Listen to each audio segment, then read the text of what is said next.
How to fix the issue with Unamountable Boot Volume. Hello everyone, welcome back to our channel, and today we are back again with a new video.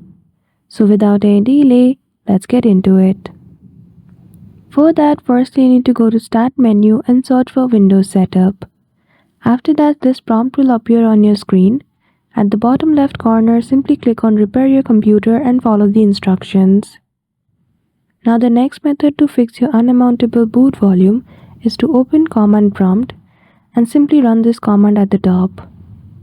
If your issue is still not fixed, also run sfc scan now command and then you're good to go.